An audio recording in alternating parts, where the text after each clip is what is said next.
खुड़ी को टेकी नहीं दुष्कर्म करी गिरफ होईची पुतुरा। एपरी एक लज्जाजनक घटना घटी ढेंकानाल जिला कंकड़ाहाड़ थाना मकुआकाटाणी पंचायत अंतर्गत हलदीकुंडी गाँव में, जहाँकि घरे कहीं नथिबा बेले खुड़ी को टेकी नहीं दुष्कर्म करिथिला संपर्कीय पुतुरा। तेणु पीड़िता अभियोग क्रमे अभियुक्त पुतुरा बाला प्रधान को कंकड़ाहाड़ पुलिस गिरफ करिछि। तेबे पीड़िता अभियोग अनुजाई संपर्कीय पुतुरा बाला निज खुड़ी को एकाकी पाई घर पछपाख को टेकी नहीं आउ सेठारे पीड़िता अनिच्छा सत्वे तांकु दुष्कर्म करिथिला।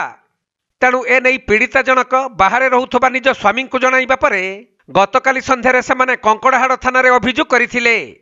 परे अभियोग आधार रे अभियुक्त पुतुरा बाला प्रधान को पुलिस गिरफ करिछि।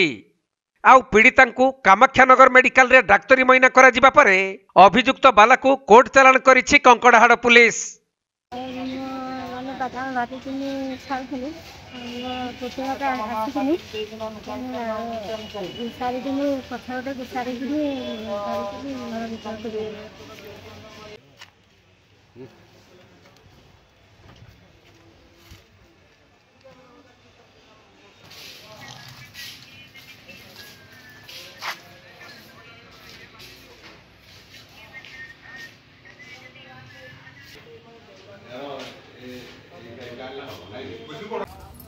बबरी येडी